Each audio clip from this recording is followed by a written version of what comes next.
Thank you very much, Federico. It's a real honor to be here. I'm going to be talking about skilled scalable services, the new urban bias in economic growth. And this is joint work with Fabian Eckert at UCSD and Sharat Ganapathy at Georgetown University. So the main idea of this paper is that historically, at least in the US, spatial wage gaps tended to close over time.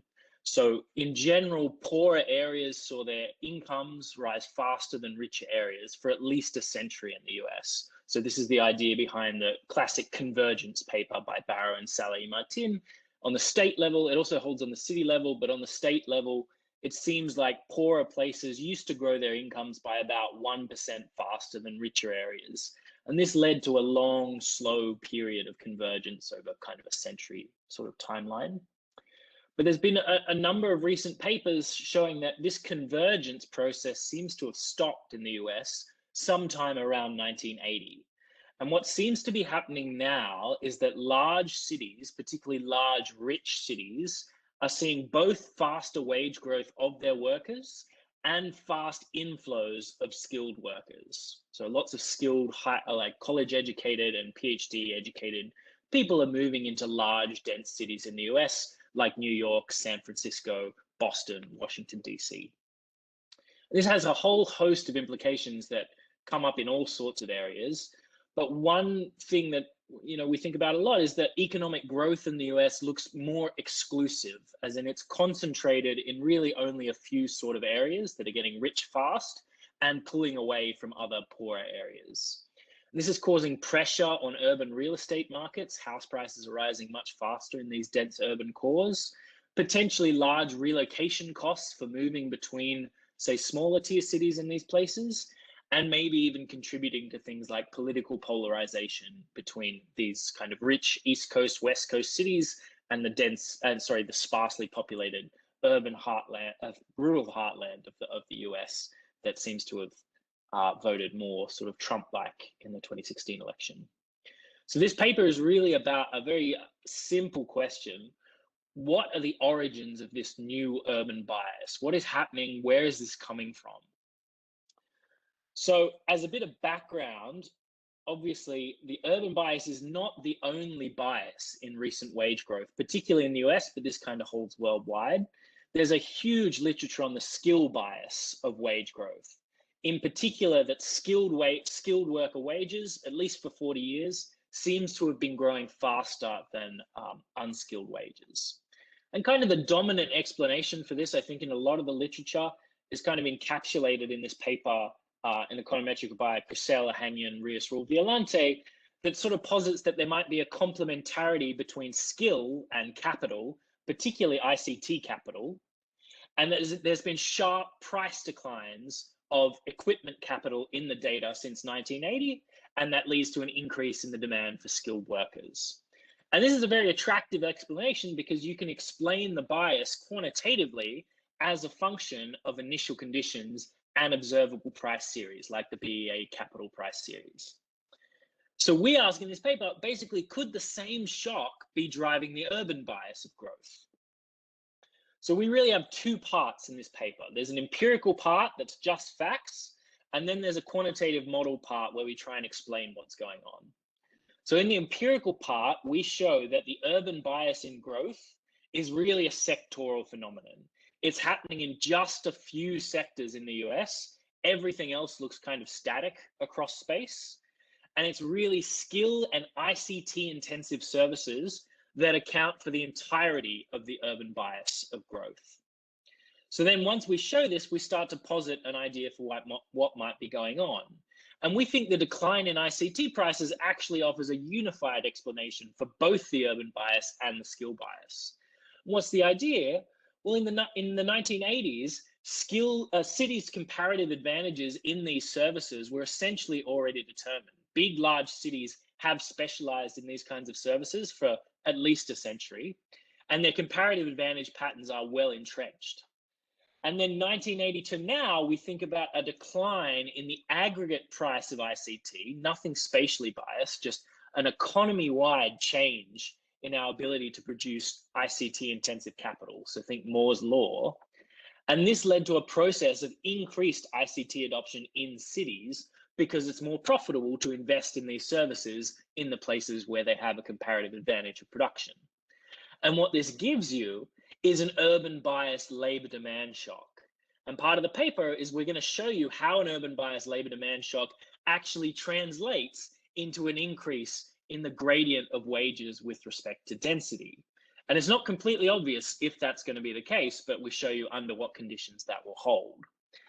So what we really think about in this paper is, as an explanation for what's going on, the patterns we uncover is like an ICT price decline in the aggregate, causing both the skill and the urban bias of technological change. So let me start with some definitions. So I'm going to be— Sorry, Conor, can Enrique, I ask you a brief question? Yeah. Please. So I guess the challenge is that there are a lot of things happening in the US at the same time during this period, right? So like Right. one of them that I don't know how it would affect, but like the changes in competition and, you know, rising markups and concentration, which is obviously, you know, geographically not uniform, could also matter. I mean, I guess you're sort of saying that, I guess you're saying that this sort of urban bias is sort of the main outcome, but there are other outcomes, and it might be that the urban bias is just a reflection of something else that's happening. Yes, certainly. So, or it's sort of feeding back into something else that's sort of, you know, happening at the same time. yeah, so I mean, let me take the first direction first. So I think one of the advantages of our paper is that it outlines that whatever explanation you come up with for the urban bias has to be very specific. So it has to only apply to a particular set of these services. So if you're thinking about markups going on, that's, you know, there's a huge branch of work documenting where markups are rising in the US, and it doesn't seem to be like it's happening for these particular services. And then you have to come up with a reason why it's spatially biased for these services, but not anything else in the US. So it's kind of like, I'll show you, but the patterns are so stark, they act like kind of a knife that you can apply to any other explanation. As in, we don't claim to have the only explanation for what's going on, but anything you come up with must fit these very stark patterns that you see in the data, basically. So we have, you know, we consider alternative explanations, and I'm going to get into some of that in the talk, but you know, it's not like anything could be going on, I think is the key thing to say. So for definition, yes, please, go ahead. Sorry. This is Ernesto from the bank. Hi. So one question: could we drop the urban-rural dimension altogether, in the sense of, if this just happened to be something related to one sector, one explosive sector in the economy, and that's it, why not we talk, and that has to be concentrated in some geographical areas. That doesn't have to be rural or urban. It could be whatever. Bias. Yeah, it could be neighborhood bias. It could be spread in different rural areas, but some rural areas have this type of industry, some others don't. Correct. So is there anything special in talking about urban bias versus just as explosive sector? And sectoral. Great question. So part of the data decomposition we do is asking exactly that question. Is it just the case that some places have different industry shares for whatever reason, and that industry has seen explosive growth? And the answer is partially yes, but also there's something going on within space as well. So it's not just that things like finance and IT are seeing fast growth in the aggregate. They're seeing fast growth particularly in Boston, DC, New York, San Francisco. So, you know, well, there's two things to say. One is that, yeah, on the data dimension, there's something very stark happening spatially as well. And then I guess it's sort of a philosophical question about whether you care about the spatial dimensions of growth. We kind of do, so that's why we're answering it. But it also gives you an idea about what's going on in the aggregate to talk about the spatial patterns, I think. It gives you an extra dimension of heterogeneity that maybe hints at what's going on. So that's part of it. So bottom line, this paper is about an even distribution of an explosive sector, and there is some selection going on in the urban areas, and that is what the paper is going to focus on. Why the most productive go to the big cities. Correct. So yeah, it's going to be a paper about explaining where the urban bias growth is coming from, pointing at this sector and saying why this sector might have special investment patterns in the cities themselves. Okay. Anyone else? Conor, yes. Jorge here from the bank. Hi, Jorge. Hi. So you didn't mention trade yet. As these are tradable services in your model? So they do turn out to be tradable. They turn out to be very tradable services. The only problem we had with going down that dimension of the data is just that internal service trade data in the US is basically non-existent. So part of this could be that it's just getting easier to trade these services across space. And my colleague Fabian actually has a paper about that separately. But it's just kind of, it's hard to look at the quantitative implications of that just because we have absolutely no data to see exactly how fast trade flows are rising between cities in the US. Okay. But then even if you have constant trade cost, yeah, do you see productivity differentials in Boston in these sectors as well that would amplify trade? Yes, you would actually. So there are differences in comparative advantage. And then as you get changes in the aggregate productivity of capital for these services, you would get changes in trade patterns if you had a trade model. We don't. We've got kind of a standard neoclassical framework, but you would see that for sure. Okay. Cool. Thank you. So to talk about these services that I'm going to show you drive kind of everything, we're going to start off by asking two questions that we think point at the explanation for what's going on. We're going to ask what industries are using ICT intensively already in 1980 when there wasn't that much ICT capital in the economy to start with, and what industries are disproportionately represented in cities in 1980. So what we're going to do is for every 2-digit NICE industry, so you can do it at the 2, 3, 4-digit level, but let's keep it simple with the 2-digit level. We're going to compute first of all, the relative employment share in the largest to the smallest US cities as a measure of kind of the urban intensity of these services. And then the ratio of ICT capital stock to total value added in 1980 as a measure of their usage of ICT. So this is what you get if you do that. So on the x-axis, I've got the ICT intensity rank. Just I'm ranking the NICE industries. And I'm ranking them by ratio of ICT capital to value added. Sorry, this should be, I think they should be reversed actually, but 20, yeah, I think 20 is high measures of ICT capital intensity. And density intensity is the employment of the dense relative to the least dense commuting zones in the US. And you've kind of got four things that stand out in this upper right-hand quadrant. And these are the things I'm going to call skilled scalable services. So there's management of companies, like company headquarters. There's professional services, which includes everything from IT programmers to legal services, accounting, consultants. There's finance and insurance, so big banks, investment banks. And there's information, which includes some software publishing. This NICE code is kind of a little bit of a hodgepodge. It includes some software publishing. It also includes things like telecommunications and newspapers as well. And you can see there are other things that are not super represented in cities like agriculture, utilities, education, and also don't have that much ICT. There's some services that have a higher density intensity but don't use that much ICT, and there's some that are the opposite of that. But we're going to focus on these ones in the upper right-hand quadrant. And kind of what do the numbers look like here? So this is just a little table where I'm putting the employment share in the most dense cities relative to the least dense cities. In places like New York, San Francisco, Boston, you've almost got about 30% of employment concentrated in finance and professional services. And that goes down to something like 12% in the smaller cities in the US.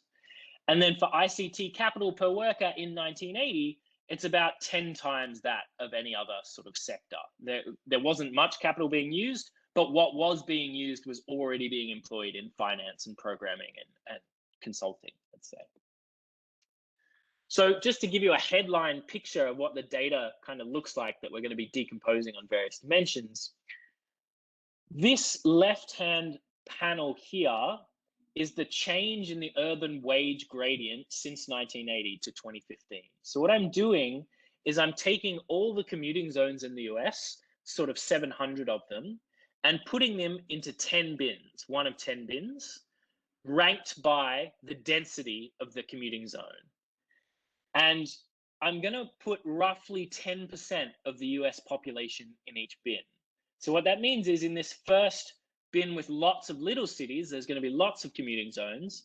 In the 10th bin, there's basically only two cities. That's going to be New York and Chicago. And in the middle, you've got sort of intermediate sized cities in each one of these bins. And what I'm going to do is plot the average real wage relative to the average real wage in that first density decile. Okay, so I'm going to normalize everything by that first density decile and make a gradient out of wages with respect to density. So in 1980, you've got workers controlling for absolutely nothing here.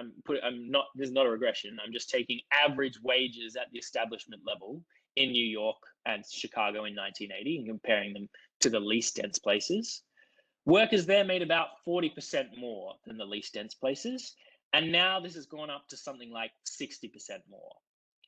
And what we show, and we go into a whole bunch of detail on this, is that really all of this is coming from those 4 industries I highlighted before. So finance, professional services, management, and information, they used to make about 40% more in big cities than they did in the least dense places. And now it's something like 120% more. And in fact, if you look outside these sectors at manufacturing, construction, retail, wholesale, all sorts of other stuff, you see essentially no change in the urban wage gradient. Okay, so it's really all concentrated in these 4 sectors. Okay, so let me get to, yes, please, go ahead. Could you go back to the picture, please? Yes. So a couple of questions. Yes. One is how to compute real wages. Prices in these cities may be different. Correct. So if you are normalizing by the same deflector, maybe there is some noise coming from there. And the second question has to do with selecting these 4 sectors as opposed to 5 or 3. So this different picture that you have in the middle, is this true for all 4 sectors you pick? So the answer to that is yes. You can put it, so the question is whether you put in real estate services, which is sort of the 5th kind of most dense intensity and ICT intensity. And we think of that as sort of like maybe a parasitic sector that's profiting off a lot of these developments. They also show kind of too. I remember arts was also high in ICT. Yeah, so arts is a funny one. So basically the patterns are not there for arts. They haven't seen the same sort of investment patterns since 1980 that you might expect. I guess the one you might take away here, somewhat counterintuitively, is information, just because they have a lot of newspaper publishers. That's like a big kind of fraction of their employment. And we're not thinking of that as sort of this explosive, innovative process that's going on with these other sectors. In fact, they might be sort of cannibalized by the rise of ICT. And they would probably be the weakest part of the patterns that we document. So in there, if you go sub-industry to kind of like the 3 or 4 digit level, you see the patterns very strongly for software publishing, and you don't see it so much for newspaper publishing. Yeah, so does that sort of answer it? The other question was deflecting. Sorry, remind me again what that was. The way to compute real wages in different Please, yeah. So yeah, exactly. So this is real wages deflating by the CPI, but not controlling for like rental prices or house prices across space. So what we're going to be focusing on is a production way of coming at this. So obviously, when we think about a model of this, there needs to be spatial equilibrium, and there are going to be consequences of a technology-driven change like this for real wages when you deflate by house prices. But this picture is not adjusting for that at all.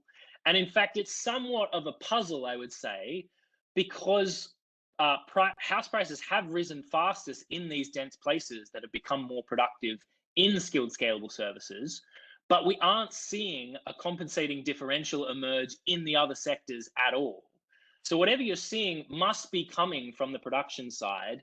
And yeah, whatever you posit, it's a little bit weird that you aren't seeing manufacturing workers, say, compensated for that rise in productivity in the other sectors in dense places. But I can get to that and talk about that a little bit more.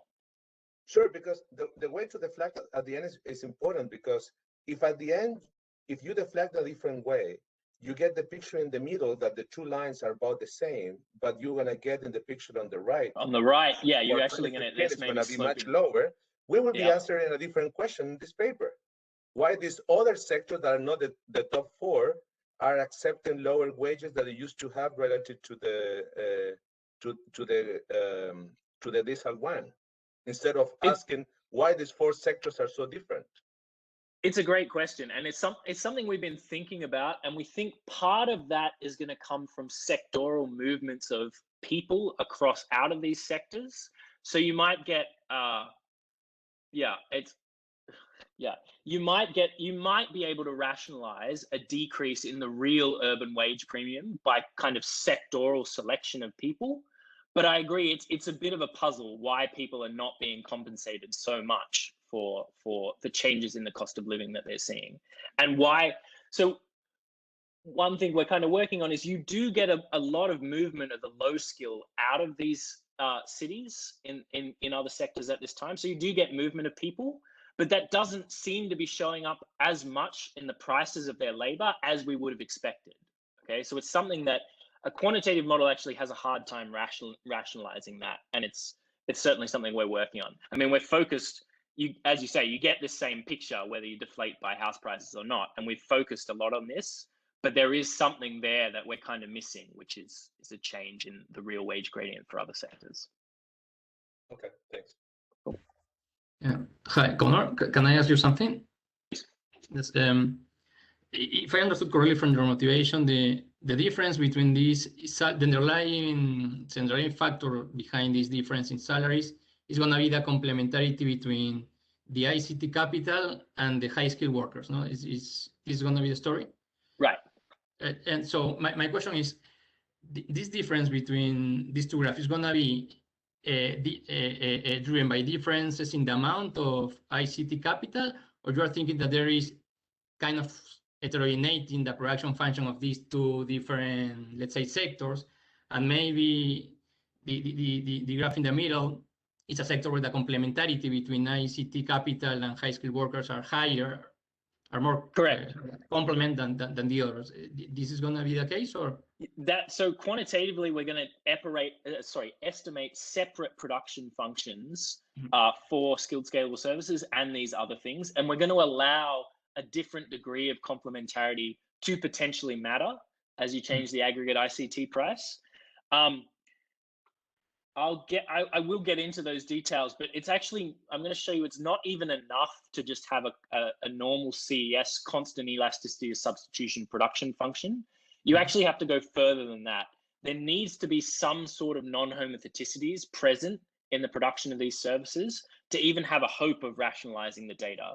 And I can explain why that is, but we can estimate separately the degree of non-homotheticity between skilled scalable services and these other sectors.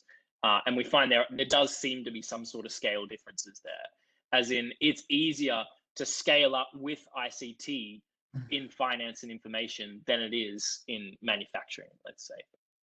Okay, thanks. Cool. So the data I'm going to be using for this, the empirics and the quantitative part of the paper, are basically the major US labor market data sets. So we're going to use the census kind of administrative data, the longitudinal business database, which is payroll, employment, and zip code at the establishment level. And that comes from the business register. So that's kind of administrative data that's very high quality, but it's not public. So you can only kind of release select things from that data. And we're going to supplement it with a public data set that matches quantitatively and qualitatively the patterns we outline. And that's the quarterly census of employment and wages, which is basically employment and payroll at the county level, not the establishment level. And that comes from a different data source, unemployment insurance program receipts. But as I said, it's very consistent across these two data sets. And because neither of these two data sets has any information on the education level of the workers that are working in these places, We're going to supplement it with the decennial census, which is like a once every 10-year snapshot of the US, and the American Community Survey. So that's micro data at the worker level, but it is survey data with which there's a legal obligation to respond. So what's the aggregate picture look like for wages in the empirical part? So this is wages relative to 1980 at the sectoral level, where I've grouped some of the sectors into major industry groupings. So the red line is going to be skilled scalable services, those 4 industries I outlined before. Then you've got education, medical, trade, transport, resources, manufacturing. Everything else has seen roughly similar wage growth, sort of 20 to 30%, let's say. And it just looks like skilled scalable services is on another trajectory altogether. So wages have kind of doubled in this sector relative to 20 to 30% growth elsewhere. So that's the aggregate. What does it look like across space? Well, I'm going to show you those 10 density decile bins again of commuting zones across the US. So this is the whole US geography. And I'm going to plot the real wage growth from 1980 to 2015 relative to the growth in the first decile. And what you see if you do that for all the other sectors is not really anything that looks like a systematic pattern of biased wage growth. You just kind of get some chopping and changing, maybe a little bit of upward bias, but nothing spectacular.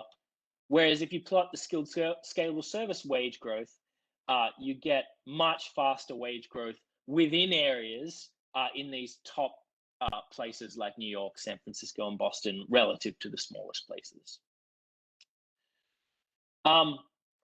So that's wages. Part of that, I'm sure you're thinking, well, how much of that is just due to skilled workers moving into this sector and moving into the places that they're particularly productive in producing these services?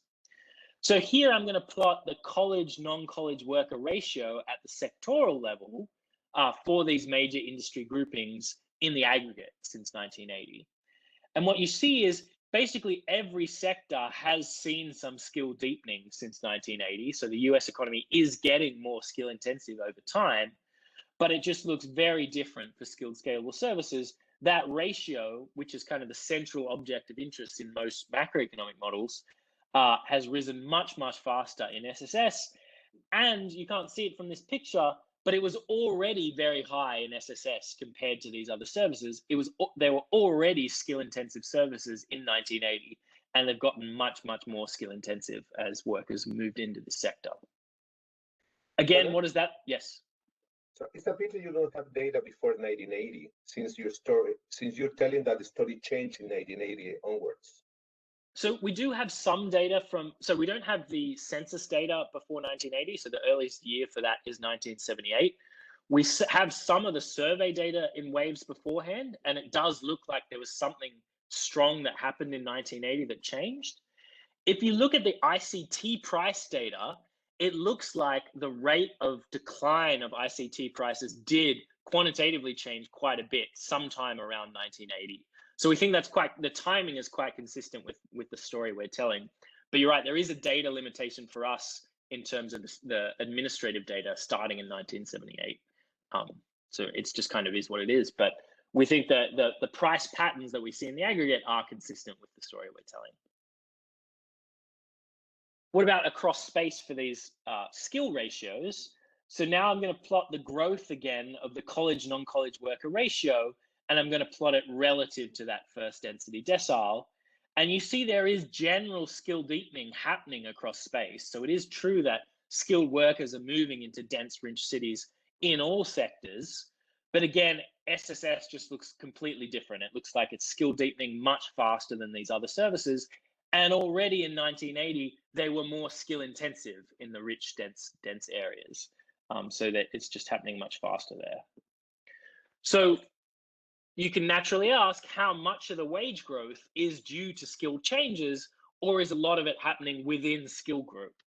So what we'll do is construct some counterfactual wages where we're going to decompose wage growth into just a wage change within skill groups, education groups E, a composition change between periods, so changing employment shares, and a covariance term. And when we do that, what you see is most of what's going on is wage growth within skill group and not not changing composition. And it's particularly wage growth within high skill workers in SSS. So this 1980 dashed line here is the SSS average wage by commuting zone density. And then the solid line is the change, is the new line in 2015. And then we plotted some counterfactual series. What would happen if you only changed the composition and held the relative wages between groups constant? And then the green line is what if you held the skill shares constant to their 1980 values and just changes wages within groups? You would get this. So most of the steepening of the urban wage gradient is really the green line, wage growth within groups, and particularly wage growth for skilled workers in these densest cities. So there's some coming from movements of skilled people across space, but really it's about something going on at the kind of technology level for these skilled workers. So before I kind of get to our explanation of what Sorry, Conor, but yes. But do you have like do you have the numbers of the decomposition? Because I mean, it seems like the covariance also does contribute. The covariance is kind of it's going to be that this is added on this right hand is not additive, but here it's additive. So you can add kind of this line and this line, and the gap will be whatever you get. The covariance term will be whatever you get that's not explained by the adding of those, adding up to this red line. And in the paper, it's kind of a small number. There's something going on there, but not really anything to kind of throw your hat on, I guess. So, I mean, you might be asking, is this really kind of a sectoral story, or is sectors hiding something else? Are we really talking about education, or maybe we're talking about occupations? It just happens to be the case that a few occupations are driving this, and they're concentrated in the SSS industries. So, I mean, there is a literature on regional inequality and particular occupation groups. One classification that gets a lot of use is cognitive non-routine occupations. So when you're using your brain a lot and you're doing something that can't really be automated, let's say. So yeah, a natural question is, are we just covering up something that is happening at the occupation level or maybe the education group level? Though I've kind of hinted that's not really what's going on. So you can look at the occupational breakdown within and outside SSS, and it really looks like it's an industry phenomenon. So my main example here is doctors. So doctors are kind of cognitive non-routine occupations, very highly skilled, they get high wages. And what doctors are actually seeing is completely unbiased wage growth across space. So doctor wages are rising faster in the aggregate than the median worker, but they're seeing their wages rise at the same rate, whether you're in New York or whether you're in some rural town in the US. And that's true for many cognitive non-routine occupations that are not in these particular industry groupings. So, I mean, what you can do is plot some of this, the real wage growth relative to that first density decile. You see some bias for CNR and non-CNR, but you can split that out for SSS CNR and non-SSS CNR. And you really don't see much of a bias if you're doing cognitive non-routine work, but you're not in SSS, whereas you see it much stronger if you are in SSS. And indeed, the data is pretty sparse for these non-CNR occupations that are in SSS, but they might even be seeing faster wage growth or relatively faster wage growth than the non-SSS, non-CNR, let's say. And college, non-college, I mean, it's basically, if you had a college degree and you're in SSS, you see spatially biased wage growth. If you had a college degree and you're not in SSS, you really don't see much at all in terms of wage growth, spatially biased wage growth. Obviously, in the aggregate, there's things going on. Okay, so I guess that's kind of halfway. Maybe I'll stop and take any more questions before I get to the theory of what we think's going on, if there is anything burning. Conor? Yes. Yeah, I had been thinking about two papers all the time. So yep. You have the Gallipoli and McGreedy's paper, JME 2018. Have you seen that one? I don't think I have. Remind me what's in it. So that one is structural transformation and the rise of information technology, which is what Ernesto was saying before, like it's just a sectoral thing. They don't have any spatial dimension, but they show the rise in wages and employment for these IT-intensive sectors. So in that regard, you add the spatial dimension. Yeah, I think you can think about this as identifying what's happening spatially for wages across the US. Also, you have the paper by Moro and Rendal and Serena, spatial polarization, right? That's right. Where you have the complementarity in production, but also in demand. But I guess the fact that you just showed kind of tell you need to know more, right? So it's you do need to know. Yeah, we think you do need to know more. You need to disaggregate more, and when you part of our contribution is saying you have to have some explanation that only works for particular for those, right? For tightly defined industries, let's say. I see, because their mechanism is the consumption spillovers would apply for doctors as well, but in this case, exactly. Okay, you're not seeing it for doctors, let's say. Yeah. Okay. Thank you. Good. Conor? Yes, please. Hi, Conor. Andres Fernandez here. Very interesting empirical results. So I'm trying to take stock of them. So this is a story of very skilled people wanting to live close by in large cities. Is this? Well, yes and no. So skilled people live in cities in multiple sectors, right? There are skilled people, like we were talking about before, doing arts in cities. There's skilled people doing, there are more skilled people in cities than you would expect just from randomly allocating them in multiple sectors. But something has changed for ICT intensive sectors in cities, is what we're saying. So it's not just the case that cities, so one natural explanation you might have is maybe cities just became nicer since 1980 and skilled workers moved into cities because of greater amenities, and that's what tilted the urban wage gradient. Well, we're saying maybe that happened, and I'll show you in our quantitative results where something like that could be happening. But if that was your general explanation, it should be happening across sectors, and we don't see that. What we think is happening is a sort of a demand side pull from these ICT intensive sectors that are pulling skilled workers into cities. And then maybe in response, things like amenities could change as people move into cities. That is kind of a second round effect. But we think this is the primary driver of what is kind of going on. Yeah, exactly. That's what I was going to point out. It seems that there is something special about cities, but only for these special kinds of sectors, of services. Right? Exactly. It reminds me of some literature I remember reading many years ago. I'm not an expert in this field at all, but about urban economics and what makes cities special, right? Right. And it's an environment where you get to interact with other people in your field. Correct. And new ideas come up, etc. So it might be valid for these sectors, but not for others, right? I mean, exactly. So we have no definitive evidence on that, but we think it's very natural in that these are very kind of cognitively intense sectors. So like programming and finance, let's say. And it seems very natural to me that interaction between workers might be a key part of what these services do. And that's why they may have always been in cities. So particularly the finance industry, at least anecdotally needs a lot of face-to-face contact and always has, which potentially explains why since kind of time immemorial, finance has been concentrated in kind of the most dense productive places. So what you're going to see is we're going to take that kind of the spatial distribution of sectors as predetermined. So that's pre-existing. There's some reason why they were in cities.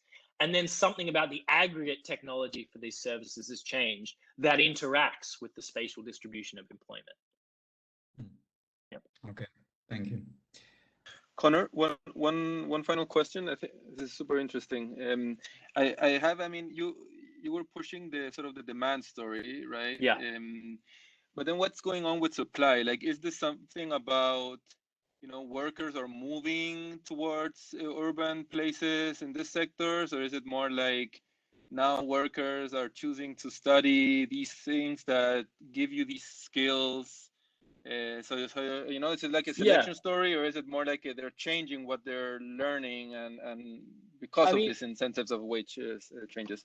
Yeah, so that's completely fair. I would say two things. so workers are definitely moving into cities in these sectors, and in the aggregate, they're becoming much more skill intensive. So skilled workers are moving into these sectors. Unskilled workers are actually moving out. The relative employment shares are actually not changing that much. They're just getting much more skill intensive. Now, is it a selection story in the following sense? It's just that, you know, before maybe the most intelligent, productive workers used to be doctors, let's say, and now they've started to switch being Wall Street bankers and management consultants. So we don't really have the data to be able to speak to whether it's kind of selection on unobservables that, or how much that could be driving what's happened here. I think if you're going to go down that route, you have to kind of do two things. You have to posit a story of why these sectors became more attractive to work in for the most intelligent, productive workers in the US, and why that seems to have coincided with very biased investment patterns in capital, right? So if it's just a case that, you know, suddenly I can get much better talent in these sectors, well, maybe you would get increased investment in ICT, but it seems like, you know, that may be more of a coincidence than a explanation, let's say. But we can't speak to that. Like, certainly I think that's part of what is going on. These sectors pay much higher wages than they did, and they are attracting a disproportionate share of the economy's talent relative to sort of 1980. We just can't discipline that with data, I guess. I can't give you a number of how much that's mattering. Okay, so for the story, I guess you're gonna model this as coming from like a cost shock, like you know, the prices of using right, a price shock. But I mean, cost shock in the sense that this is something like changing the incentives in terms of how production happens. Yes, exactly. Okay, but you cannot rule out that there's something going on the demand side that sort of, I guess, is not is producing these technologies. So it might be that preferences is also pushing the incentives for investing in these technologies, right? I mean, that's so whether true. It's like, I mean, I know that maybe it's kind of more indirect, but you know, if there's a change in preferences in terms of where you want to work and the attractiveness in large cities of working in these things, maybe that's pushing technology and innovation going into those sectors that it implies that the price goes down, right? Correct. I mean, it's more like a demand story than a supply story. Correct. So there could be kind of supply feedback, and there could be some general equilibrium loops that we're neglecting.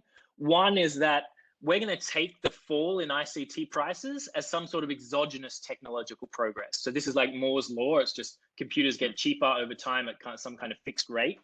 But it could be indeed that there's some interaction with the movement of people across space and the incentives to invent better ICT technology. But we're going to leave that loop completely silent, basically. This is going to be a one-way direction, and we're kind of skipping that. But I agree that would be, if I could discipline that, that would be a nice story as well, I think. Okay. Before you move on, sorry for disturbing you again. So just for clarification, if one would like to see your paper from a job polarization angle, what would be new here relative to what people know in that literature? Job polarization, as in like the middle of the skill distribution is getting automated, and then demand for low skill workers is going up and high skill workers is going up. Yeah, I mean, that seems to be true in general, except that the spatial implications of that are sort of a bit more nuanced, okay? So you would have to be telling me that the middle of finance and IT is getting automated, and there's a skill shock going on for the most productive workers in finance and IT, but not for the other sectors. And I think that's absolutely not what's happening. So job polarization seems to be concentrated in things like manufacturing. So manufacturing, the middle is getting taken out. Low skill workers, really low skill workers seem to be staying around, and high skill workers in manufacturing actually doing kind of well. That has nothing to do with these spatial wage changes here. So the manufacturing spatial wage gradient is effectively unchanged since 1980. So you would have to tell me a story about why job polarization looks very different for manufacturing but not finance in a way that reproduces these spatial patterns, I guess. Like, I'm not saying job polarization is not happening, but yeah. So from that perspective, we could think about this paper giving us another mechanism for some sort of job polarization, or let's say wage inequality, if you wish, that has a geographical dimension. Correct. Exactly. Okay. Thanks. So I guess I've been talking a little bit too much, but what I'll do here is I'm going to just outline a basic stripped down version of the model in the paper, just to give you the general idea and flavor of what we do. And then I'll add on some modifications that make it more quantitatively realistic. And I'll get to kind of hopefully get to the results, the quantitative results in a little bit. So the mechanism is basically, I want you to think of a spatial geography with initially given productivity and ability differences across space. So there's just some reason why finance is more productive in New York City than other places, and we'll take that as given. And there's some distribution of where workers like to live in space that we'll also take as given initially. The shock that we're going to see is just a change in a single price in the economy. It's going to be the productivity with which you produce ICT capital. So you see dramatic declines in the price of ICT capital in the data over this period. We're going to model this as the productivity with which you produce ICT capital just gets dramatically better. And what this is going to give you is an effect that the firms that can use ICT most productively, that are already in the densest places, they're going to have an incentive to adopt additional ICT fastest. What that's going to give you is an urban bias labor demand shock if the productive cities are also the large cities, which seems to be true in the data. So why do we think this is important and kind of tractable? Well, you get an aggregate measurable shock in the data that can generate unbalanced spatial wage growth that is quantitatively realistic. So when we take the price series from the BEA and we look at our calibrated model, you can actually get changes in prices and quantities that reproduce what we see in the data. And it also has some kind of testable implications that we can compare directly. We should see faster ICT adoption in these industries in the densest places. And actually, that's exactly what we do see. I think I should have had that slide. But in fact, when we look at the census data on ICT adoption, indeed, you're getting much faster investment in SSS in these dense cities than you are in kind of any other firm and any other place. So the model setup is going to be, first I'll just start in this stripped down version with homogeneous workers that can choose one of our locations subject to the usual idiosyncratic preference shocks. There's going to be heterogeneous firms that can enter freely in each location, but they have to buy some sort of building in order to operate. So their entry cost is going to be in terms of land, and then they're going to produce after they've bought a building. They can produce a homogeneous, freely traded sectoral good, so either skilled scalable services or non-skilled scalable services, and they can invest in ICT capital if they pay a fixed cost. So they're going to see prices and they're going to choose whether to pay the fixed cost to adopt ICT capital. And locations, these are locations, they only differ in some fundamental productivity and amenities which might affect where workers want to live in space. So what is that entry cost I'm talking about? Well, firms have to buy a local building, and buildings are produced using land and the homogeneous final output good. So they're going to combine those in kind of a Cobb-Douglas fashion. And that means there's some crowding out of local land that occurs. So buildings get built on this local land, and the more buildings are built, the more expensive it gets to build an additional building. And that means the entry cost is going to rise with density.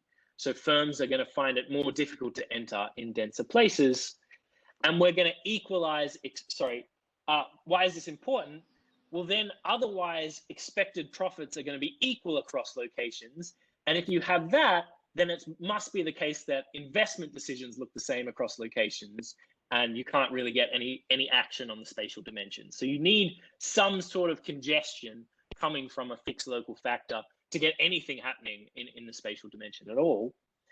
But it's also rather natural to model the entry cost this way, because it gives you two things that we think speak to the data very well. You get establishment size, kind of firm size, increasing in city size, because as cities get larger, it becomes more expensive.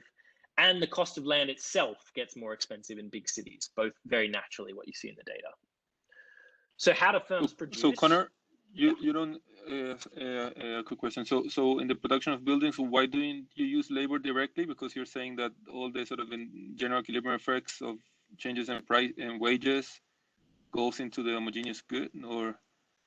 No, you can model it in terms of labor as well. Just to make the point, I'm going to do it simply with the homogeneous good. It does become a kind of, you've got to solve an extra kind of fixed point loop if you do that in terms of wages, entry costs, and entry decisions. But you can do that. We just don't have a way of disciplining it if we do that. What we're going to match kind of is establishment size relative to density across space to discipline what happens to this entry cost. But we have no way of disentangling whether that's labor or the homogeneous good. What are the cost shares of that? Okay, so the firm is going to produce with a kind of, in the simple model with a very simple technology, they're going to have some firm specific productivity Z.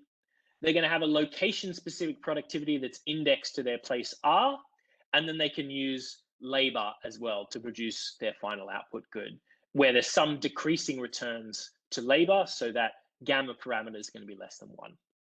Okay. Now that Z tilde, that's the firm specific productivity. The firm can influence their productivity and scale up the size of the firm by investing in ICT capital. So if they invest in ICT capital, they're going to install some additional units of capital, and that's going to improve their firm specific productivity with also diminishing returns as you install more and more ICT capital, so that beta will be less than 1. If you don't pay the fixed cost C, you're stuck with your idiosyncratic productivity draw at the firm level. And that's just drawn from some general distribution GZ after you pay the entry cost. So you're going to buy the building first, and then you're going to figure out how productive you are and whether to invest in ICT capital. Now, importantly, that capital, and this is kind of central to the whole thing, that capital is purchased at a unit price P, and that P is uniform across space. So we're not going to go down the route of positing that ICT capital might cost different amounts in different cities. We're just going to say a computer costs the same everywhere, which we think is reasonably defensible, and the aggregate price of those computers is going to change. Now, workers and consumers, very simply, they're going to choose locations to maximize their utility. They make no other choices. There's no intensive margin of labor supply. They're just going to pick where to move based on some location-specific amenity term B, the wages in that place W, and an idiosyncratic preference draw, which, as usual, we're just going to model as Frichet to smooth out the labor supply decisions across space. And they make their location decisions before knowing that preference shock, so you can get the usual fractions of workers across space, depending on some general equilibrium constant G, the location-specific productivity, and then the wages across space, and the labor supply elasticity is going to be the Frichet preference, the usual Frichet preference parameter, kappa, we'll call it. Okay. Conor, may I ask you a quick question? Yes, please. It seems to me that the critical assumption in the model so far is the fact that when a firm buys some of this capital, the extra productivity that gets is scaled with the other productivity factor that they have. So yes, so there's some complement. You're saying there's a complementarity between the Z and the capital. That's true. So in fact, is there a way to test that? Because it seems to me that at the end, the most productive firms are the ones that are going to get more capital, and the whole thing is going to come from there. So yeah, I mean, yes, that's true. In this model, you're going to get a selection cutoff above which you adopt ICT capital, and below which you don't. You don't pay the fixed cost. Now, can you test that? I mean, it is certainly true in the data that larger firms, which we can take to be more productive firms, do invest more in ICT, but more intensively in ICT. So it's not just they do more total capital investment, they do more capital investment per worker, both in the aggregate and across space. Now, that's consistent with the model. I'm not sure I'd call that a test of the model, but it's certainly consistent. What you don't see, I guess, is kind of a stark cutoff as in below which there's just no investment in ICT, yeah, I guess you can do this without a cutoff. And I guess the cutoff is going to come from the fixed cost.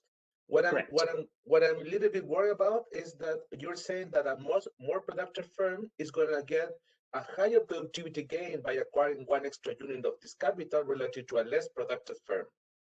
Conditional on both buying this extra unit of capital. That's the part that, of course, I understand that it's difficult to test, but it's really critical in it driving the result? In the model. So remember, what we're trying to explain is spatially biased investment decisions, and we're going to assume that the distribution of productivity is actually uniform across space. So there's no sense in which fundamentally the firms are more productive, or there are more high productivity firms in New York, okay? It's just that New York itself might be a mean shift in this distribution, but the shape of the distribution, we're not going to assume is any different across space. So remember that's kind of key. It's not that there are more high productivity firms in New York and that's what's driving the result. They're buying more capital. The distribution is the same across space, but you'll see where the cutoff actually matters for spatially unbiased growth. I'll show you a formula in like 2 slides. Okay, so yeah, so exactly. Sorry. So let me do some reoptimization of time. We've been interrupting you a lot. So let's give it another 18 minutes until 12:50. So you have enough time to finish. Fantastic. And then we'll have 10 minutes at the end. Yeah, fantastic. That'll work well. Okay, so yeah, like we were saying, there's some cutoff productivity in each that's place specific for whether you invest in ICT or not.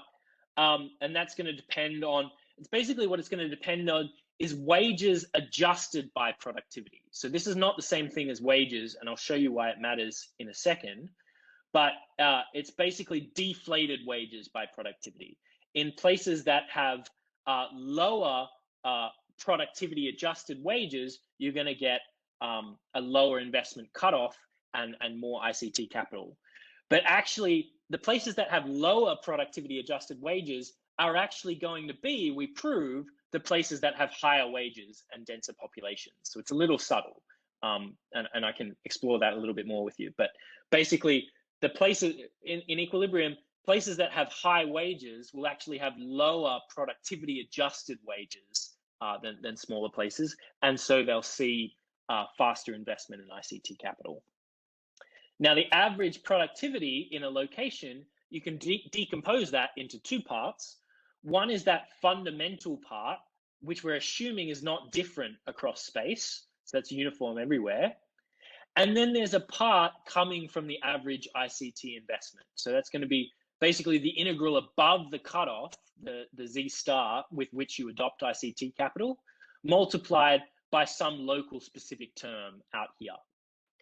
So basically, the average productivity in a place is going to decrease in the adoption cutoff, and it's going to decrease in the productivity adjusted wage, because the higher the productivity adjusted wage, the less capital investment on the intensive margin you're going to get. So you have these 2 parts going on. Now, what happens when you change the investment price of capital P?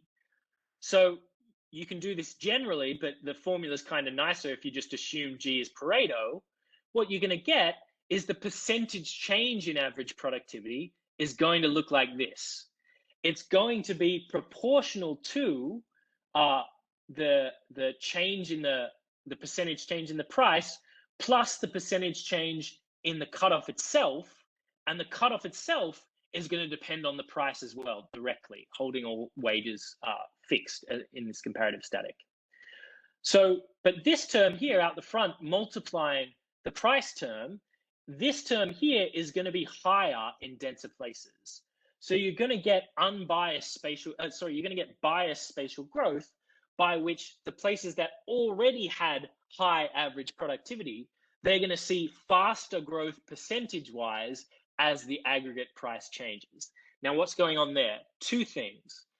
Particularly if G is Pareto, the cutoff itself is going to move faster in the denser locations. It's going to drop faster as the price falls. and the intensive margin of capital adoption is also going to rise faster in the densest locations. So that's where this biased spatial growth is going to come from.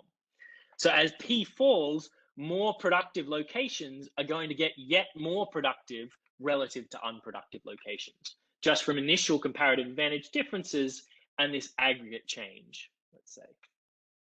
Now, so that's demand. What's happening on the supply side? Well, we need a labor market equilibrium condition, of course. So there we're going to equate local labor demand, which is going to come from that average productivity term, a wage term, and the number of firms in each place. They can all change. And that has to be equal to the number of workers who want to live in that place. And remember, they're choosing on wages, which potentially change, and the local amenity term, which for this, I'm just going to hold fixed. So what you can show just from the labor market equilibrium condition is what I was hinting at before, is that the productivity adjusted wage is actually decreasing in the productivity of the place. So the more productive a place, the lower the productivity adjusted wage. So then the higher the investment in ICT capital you're going to get, and the faster the growth in that investment as the price of capital falls. Okay. So what really is going on here? I think it's not obvious when an urban bias labor demand shock is actually going to translate into an increase in the wage density gradient. But this sketches out the basic idea. So suppose I've only got 2 cities, right? And I've got a demand curve for labor, these 2 downward sloping demand curves here, that's coming from our capital investment part. So as wages rise, you're going to get a decrease in the demand for workers, but you're going to get an increase in supply as wages rise. People are going to want to live in these places. And the intercept shifts, the reason why these 2 cities look different is, well, this city 2 could have higher amenities, so more people want to live there for a given wage, and it could also be more productive, as in just unconditional on anything, firms produce more output there. So then what does the urban wage gradient actually look like in this setting? Well, it would be the locus of the equilibrium points between here. And the slope of the wage density gradient is going to be bounded between the labor supply elasticity and the labor demand elasticity. It'll be some value between those 2 numbers if this is all log linear, which it is in our model, let's say. Now, suppose I then get a change in labor demand that's urban bias. Say I get a shift out in the labor demand schedule for city 2, which is the largest city here, then you're going to get an increase in the slope of the urban wage density gradient here. So the locus of points will move such that this line is steeper, and then you're going to get this is what we'll call urban biased economic growth. But when does that actually happen? Well, in the theory, it has to be that the correlation between amenities and productivities, these fundamentals, that has to be positive actually to get an increase in the urban wage gradient from an urban biased labor demand shock. In fact, if it's the other way, draw the picture the other way, then you would actually get a decrease in the slope of the urban wage density gradient.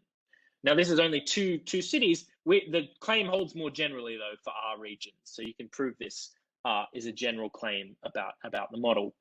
And in the data, when we actually go and calibrate the model, we test whether this condition is true, and it seems to be true, in fact. More productive fundamentally productive cities also seem to be nicer places to live in 1980, and obviously that might have changed over time. So, taking stock of that very simple model, well, the model is going to predict urban bias growth from an aggregate ICT price decline if you've got ICT being a fixed cost technology. The fixed cost to starting a firm is higher in big cities. Firm efficiency has to follow a Pareto or similar distribution, and big cities are both more productive and more attractive. So all 4 of these are kind of crucial components of our story, and we think all 4 of them have kind of broad empirical support, let's say. And like I said, there's that testable implication that you should see faster ICT adoption in big cities, and indeed, that's kind of what you see. So this is the aggregate asset tables from the Bureau of Economic Analysis. This is technology capital in these broad industry groupings. You see an explosion in ICT capital for skilled scalable services, and kind of some moderate deepening for the other sectors. And it's very spatially biased. So we look at the census kind of establishment level data on investment. And when you do that, you see very strongly that software investment is much more spatially biased in SSS than it is in the other industries. So any questions before I talk briefly about the quantitative part and the calibration and the quantitative results? I have one small question about the previous two facts. So if you do that, if you do the previous one that looks at this specific capital, if you do a technological capital relative to total capital, would you get something similar? I mean, I guess the capital intensity also changes with the exactly. Time, so. Exactly. So it's we've been going back and forth on this for a while. It's hard to know what the right model consistent measure of this is. Okay. But yeah, you see, it doesn't really matter how you do it. You can deflate it relative to the total capital stock, and you'll see these same kind of pictures. And same thing on the other one. If you do software investment relative to total investment rather than per employee, you also get something like this. The answer to that is I don't know. We haven't done that, and we should do that. We were just looking at per employee, but we should do it because what we have is like a survey of capital investment at the establishment level. So it's not all firms, and it helpfully breaks it out into like different kinds of capital. So there's machines and robots and all kinds of stuff. And we haven't plotted that relative to total capital, but yeah, thanks. We should do that. Sorry, Conor, Carlos Madeira here from the Central Bank of Chile. I wanted to ask you a question. So your story is about the service sector, because I think for the manufacturing, the story between ICT and manufacturing is the opposite, right? ICT sort of made it easier to spread the supply chains all over the world, right? Yes. I was wondering if there is some insight about that. No great insight, except that seems to be true in the data, as in manufacturing is actually seeing a slight decrease in the urban wage gradient. So it's it seems from the production side, it's no longer as valuable to have manufacturing workers in dense urban places like New York, particularly for what you're saying, because it seems like you can just ship products anywhere now. ICT has helped coordinating the logistics of that, and you maybe don't need to be in dense cities for that. You still seem to need to be in dense cities to do finance and software programming, particularly because it seems to be important to have face-to-face interaction, and ICT might be complementing that interaction in cities. So yeah, ICT has changed a lot of things, and it seems to have changed manufacturing in a very different way to the way we're pointing out here for services. Okay, so I'm going to do this kind of quickly so we can get to some comments, but basically, what do we need for the quantitative model? Well, obviously, we need two agent types. We're going to talk about high skill and low skill workers, and they might value amenities and productivities. They might value amenities differently. They might have different productivities across space that differ by skill and sector. We're going to just take two sectors, SSS and non-SSS. Why are they different?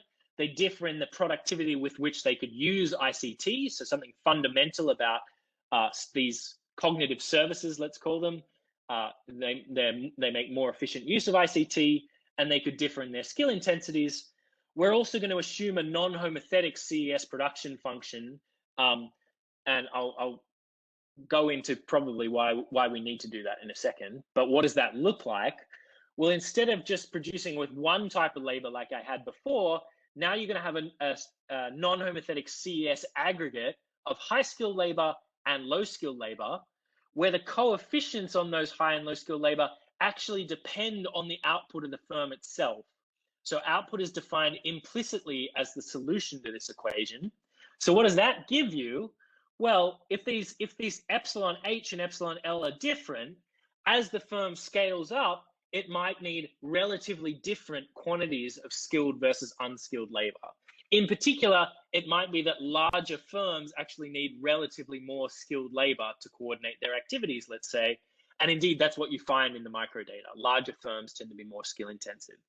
So that's supported by the evidence. Why do we need this? Why can't you just have the usual Corv style CES production function? If you do that, then what you're going to find is as the aggregate price for ICT capital declines, you actually get massive increases in the demand for low-skilled workers in places like New York. So as high-skilled workers get more productive, you actually need some low-skilled workers, and in firms would be willing to pay them like an enormous amount to move to New York. That's completely doesn't agree with the data. So you need some way of specifying that as firms get larger and they adopt more ICT, it's not true that their demand for low-skilled labor rises commensurately, which is kind of missed in the core of literature, I guess, because they're focusing on the skill premium. But spatially, you actually need to get the levels right, not just the relative differences.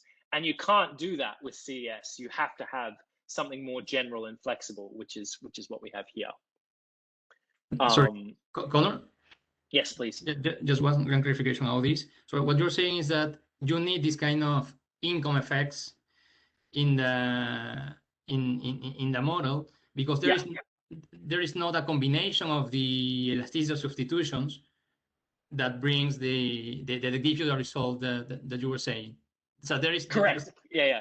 So, no, in fact, what we have like an online appendix about this, but basically for any plausible range of the substitutability between high skill and low skill labor, you can show that what you would get is something like a 20-fold increase in wages for the low skill in New York, right? So for any value of that sigma, you get completely counterfactual predictions for wages.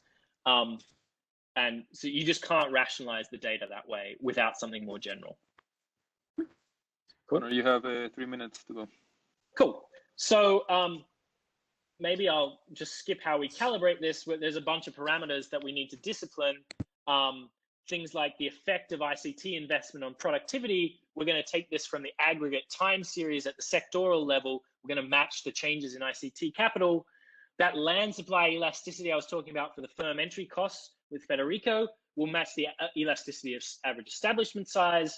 And then the non-homothetic CES scale elasticities, we're going to estimate those using Bartik-style local productivity shocks. Okay, but I won't go into that. I'll just show you some pictures.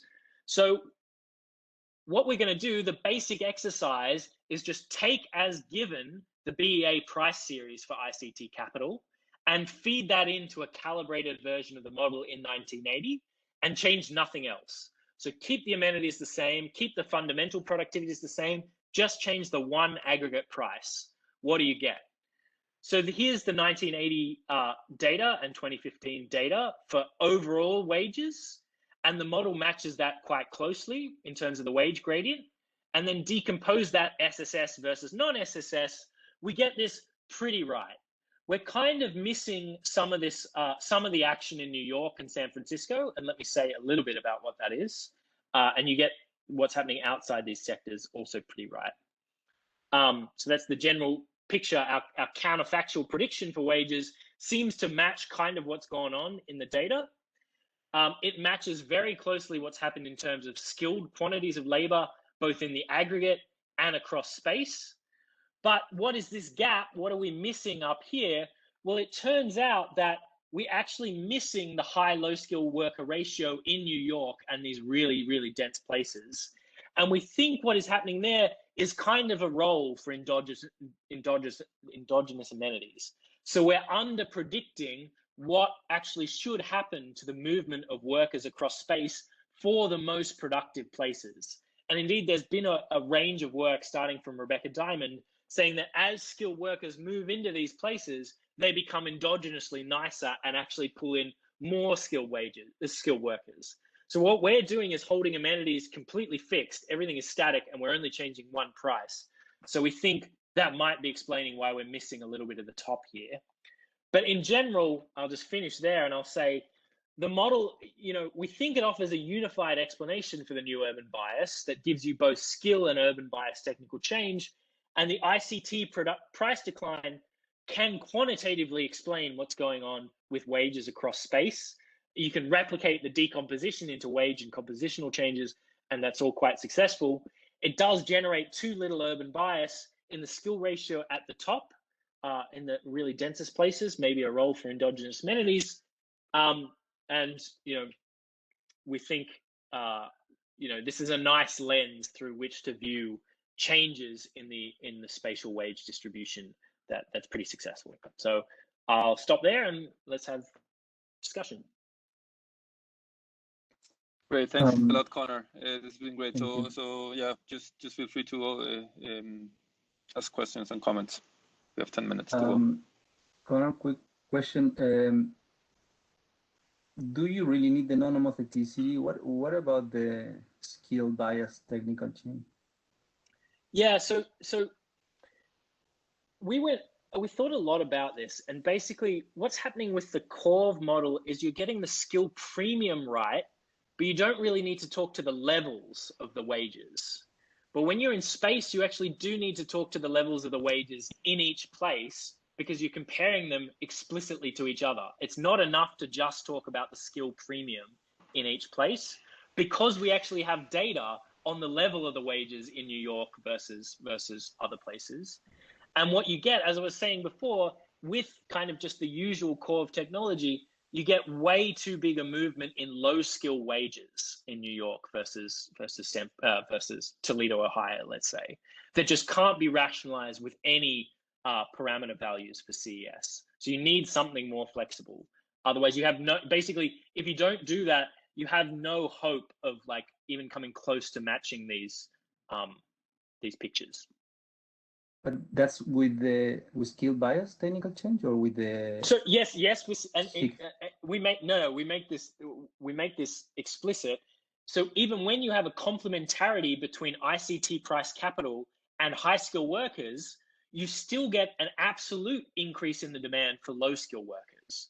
So it's true that, you know, even though that relatively the demand for high skill workers goes up, if high skill workers become more productive because there's a complementarity with capital, that increases the demand for low skill workers somewhat. And to rationalize the massive increase in wages for high skill workers in New York, you would need a really big increase in demand for low skill workers in New York. And we just don't see that in the data. There's no comparable within SSS or outside SSS change in the demand for low skill workers and changes in their prices. So you just can't get that with skill bias technical change and a usual constant elasticity of substitution production function.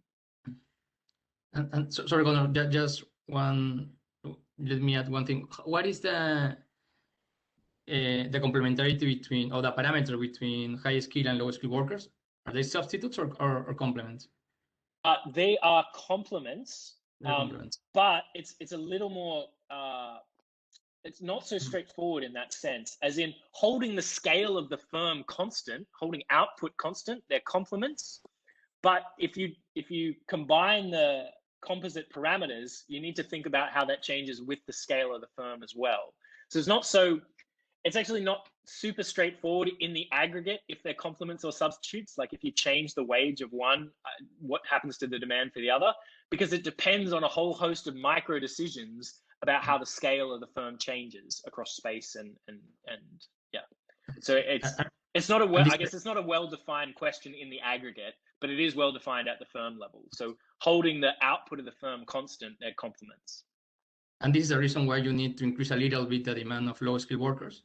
Because if they were totally substitute, you can just go with your typical CS, I guess. No, I think even if there's it's not so straightforward as that. It's like if they're substitutes and the wages change, then you're right.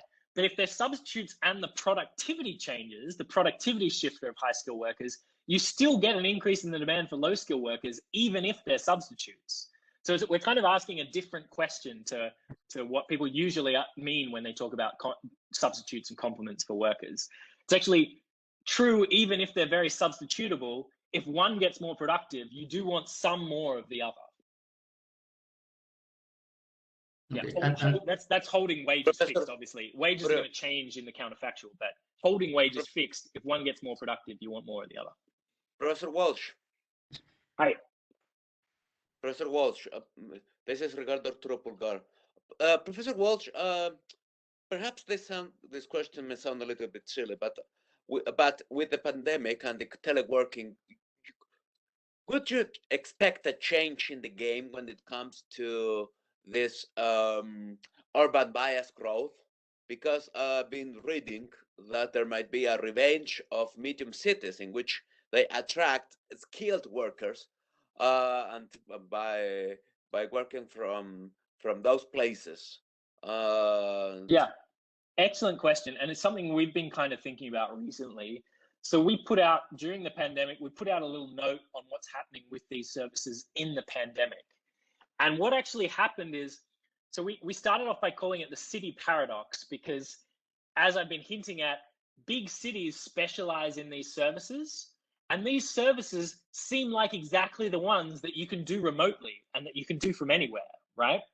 So what happened with COVID was, as COVID sort of swept through the US, these service workers in particular, finance and information, fled the big cities and moved to the countryside, okay?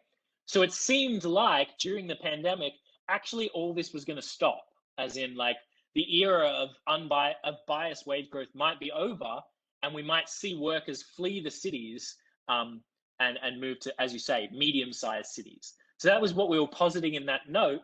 Now that note as well also seems to be out of date in the last couple of months. So what's happening now is you're actually, some of that is reversing. You're getting people moving back to New York and San Francisco as these cities open up.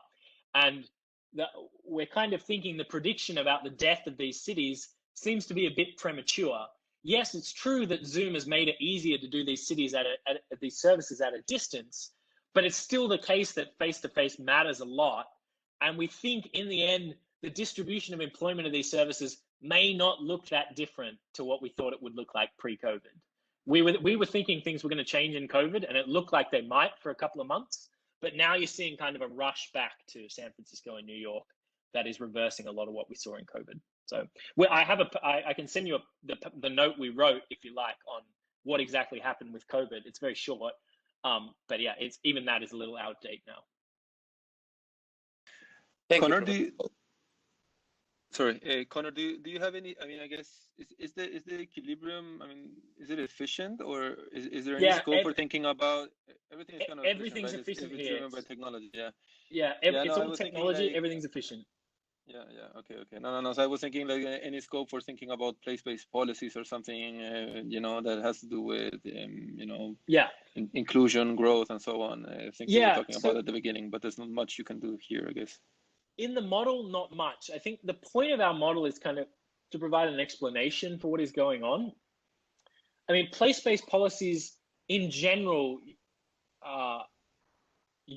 so I guess, if you've read the Fagelbaum-Gobert paper on the optimal allocation of people, it depends what kind of instruments you have access to. So even in a purely neoclassical setting, you might want to reallocate people across space with place-based policies. So there may be a role for that here. What we're kind of saying is, we're positing an explanation for why the economy has changed. What to do about it, though, that seems like a separate question, particularly if you care about sort of equity kind of concerns. So if you care about the fate of the workers left behind by these changes, then you need to understand where these changes came from in the first place, if you want to think about what to do with them, I think. And our paper is squarely about where did these changes come from, not what to do. Okay, I think we have room for one more question, if there's any. Sorry, related to that, Ernesto, I had some connection trouble, so I had to leave for a while, but hopefully I didn't miss too much. But related to Federico's question, another way of thinking about policy is just stealing great firms or great industry from one city to another. For instance, I'm thinking about Phoenix or some other cities that are taking some of the companies that used to be in California. So I think this paper gives some hints about what are the type of incentives that those cities should give to particular in order to get the right guys they want to capture. Right. I mean, it's certainly true that, so, I mean, you can think about local policy in two ways, right? You can think about it at a country level social planner, what should they do? Or you could think about it more realistically, which is actually the competition and interaction of local planners competing for workers. And what you see through the lens of this paper, the successful cities are really the ones that do these really ICT intensive services. They're not ones that do manufacturing or retail or things like that. So this would give you, as a policymaker, a guide to what kind of industries you might want to attract to become a successful city. But as you say, that is really a reallocation from one place to another. In this model, it's always bad to do that, essentially. Like, the model is efficient by itself, and you shouldn't be doing that from a countrywide perspective, but you can see why local planners would want to compete against each other for workers. Can I put it out there as well? So, I mean, part of what we want to do here is, I don't know if it's a companion paper or not, this is very US focused, but we're trying to look for data on other countries that has the sufficient granularity as well to see what's going on. And we'd love to know whether this is happening in other countries, because our explanation would say that it should.